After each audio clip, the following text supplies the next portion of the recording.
Hello everyone. आप सभी का हमारे वेदांशी ब्लॉग में स्वागत है। तो आज मैं बात करूंगी कि हमारे सीटेट के एग्ज़ाम के कितने दिन रह गए हैं। आज है 25 तारीख और बस 5 और 10 दिन, एक दिन के पहले पढ़ना नहीं चाहिए। तो सिर्फ बचे हैं हमारे पास 10 से 11 दिन बचे हैं और हमें अपनी तैयारी करनी कैसे है। अगर किसी ने बिल्कुल भी अभी तक तैयारी नहीं की है तो देखिए, सबसे अच्छी बात है कि इस समय हर चैनल पर, सचिन सर की चैनल हो या हमारे एसएसटी में सनी सर की चैनल हो, इसमें सब में मैराथन चल रही है। अगर आप 10 दिन भी वो मैराथन क्लास दे सकते हैं और अगर आपके पास टाइम है एसएसटी के लिए तो आप सनी सर की फ़िल्टर सीरीज भी देख सकते हैं। एक दिन में 2 वीडियो आप देख लीजिए तो आपका इधर उधर भटकने से, पुस्तकों को उठाने से कुछ नहीं होगा। अब बस आपको ये करना है कि आप जितना हो सके उनकी फ़िल्टर सीरीज देख लीजिए। और देखिए, मैं ये सब बता ज़रूर रही हूँ लेकिन मेरा फर्स्ट अटैम्प्ट है। अभी मैं पहली बार ही पेपर देने जा रही हूँ और लेकिन थोड़ा सा पढ़ के मुझे कॉन्फिडेंस लग रहा है कि हो सकता है मेरा निकल जाए इस बार। और जैसा होता है फिर आपको बताते हैं। तो मैं बता रही थी कि आप सनी सर की वीडियो देख लीजिए। जो इस समय मैराथन चल रही है और देखिए 23 तारीख संडे की मैराथन पड़ी हुई है। तो करीब मेरे ख्याल से 4-5 घंटे की मैराथन है। वो अगर आप कंप्लीट कर लेते हो और रोज़ की लाइव क्लास 6 बजे देख लेते हैं तो आपका काफ़ी 80% आपका तैयार हो जाएगा। आप 60 में 40 तो आप आराम से ला सकते हैं। अब आइए सीडीपी के बारे में। सीडीपी की जितनी भी मैराथन पड़ी हो, जिसकी भी आपको समझ में आए, तो आप मैराथन देख लीजिए। और मैराथन 4-5 घंटे की मैराथन होती है तो उससे आपका बहुत कुछ तैयार हो जाएगा। जिसने बीएड किया है तो वो जानता है कि सीडीपी का विषय क्या है, उसका सिलेबस क्या है, तो आप आराम से कर सकते हैं। अब आइए दूसरी बात। अगर आपने हिंदी संस्कृत, देखिए मैं हिंदी और संस्कृत वालों के लिए बता रही हूँ, मैथ वालों के लिए नहीं बता रही हूँ जिनका। और मैं सेकंड पेपर की बात कर रही हूँ क्योंकि मेरा सेकंड पेपर है। तो सेकंड पेपर में क्या करना है कि अगर आपने मैथ और संस्कृत ली है तो सबसे पहले जो पैराग्राफ आते हैं, तो सबसे पहला काम क्या करना है कि आपको सबसे पहले उसमें आपको क्वेश्चन देखने हैं।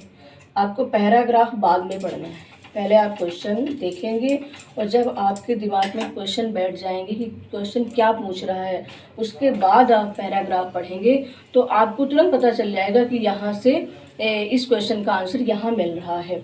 तो इसलिए आपका थोड़ा सा टाइम बच जाएगा। और यही संस्कृत में है। संस्कृत का भी पहले आप क्वेश्चन पढ़ेंगे और जिन्होंने थोड़ी बहुत संस्कृत पढ़ी है तो इतनी संस्कृत टफ नहीं होती है, इतनी व्याकरण उसमें नहीं पूछी जाती है। जो कुछ होगा पैराग्राफ से रिलेटेड पूछा जाएगा। तो आप ये सब कर सकते हैं और आपको बिल्कुल भी इस समय घबराना नहीं है, उलझन में नहीं होना है। क्योंकि कभी कभी क्या होता है ना, मैं खुद अपनी बात बता रही हूँ कि कल की मैराथन में देख करके 5 घंटे से फिर मैं दोबारा पढ़ नहीं पाई, जबकि मैं 5-6 वीडियो रोज़ देखती हूँ। तो लेकिन कल से मैं बिल्कुल नहीं पढ़ पाई। लेकिन अब आज फिर थोड़ी सी नींद ले करके और मैं स्थिर होकर सुबह से बैठूँगी 5 बजे से, तब ये हो पाएगा।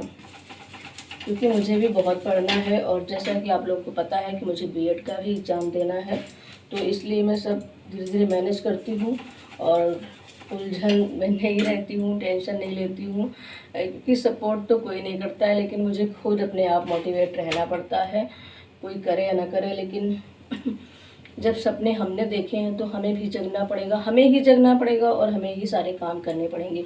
ये देखिए, मैं हट जाती हूँ। ये देखिए, ये चार्जर मेरा यहीं पे लगा है, किचन में ही चार्जर लगा रहता है। और क्योंकि महिलाओं का अधिकतर समय जो है, हाउसवाइफ का अधिकतर समय किचन में ही व्यतीत होता है। और जब बच्चे उठ जाते हैं सो के तो बच्चों के लिए टाइम होता है और नहीं तो फिर किचन में ही टाइम बीतता है। तो कम से कम 4-5 घंटे में किचन पे ही अपनी वीडियो कंप्लीट करती हूँ। देखिए, एक श्लोक में बात कही गई है कि अनाभ्यासम विषम विद्या अभ्यासात धारते विद्या। अनाभ्यासम विषम विद्या, जब हम किसी विद्या का अभ्यास नहीं करते, कोई भी विद्या हो, तो वो विद्या विष के समान हो जाती है। और अभ्यासात धारते विद्या, और जब हम विद्या का अभ्यास करते हैं तो वो विद्या धारण हो जाती है। इसका मतलब ये है कि वो हमें याद हो जाती, कंठस्थ हो जाती है, अभ्यास में आ जाती है। तो इसलिए जब आप हिंदी या संस्कृत में जो भी आपका विषय हो, इंग्लिश हो, मैथ हो, उसका जो पैराग्राफ है उसका कुछ बहुत हर जगह लाइव क्लास चल रहे हैं, तो उसका अगर आप अभ्यास कर लेते हैं कुछ दिन, तो आपको 10 दिन का बहुत समय होता है। कुछ दिन थोड़े से काम छोड़ दीजिए, पेंडिंग कर दीजिए, क्योंकि क्या होता है कि हम और भी कामों को इम्पोर्टेंट देने लगते हैं, तो फिर ये काम छूट जाता है। लेकिन इस समय 10 दिन क्या करना है कि हमें सारे कामों को इम्पोर्टेंट छोड़ देनी है, और ये काम महत्वपूर्ण है जो इसको करना है। तो मैं यही कहूँगी कि अपने तैयारी में अभी 10 दिन बचे हैं, जुट जाइए, और फिर जो होगा देखा जाएगा। लेकिन एक पॉजिटिविटी बना करके कि ऐसे जैसे मैं काम कर रही हूँ वैसे मैं आपको सजेशन दे रही हूँ।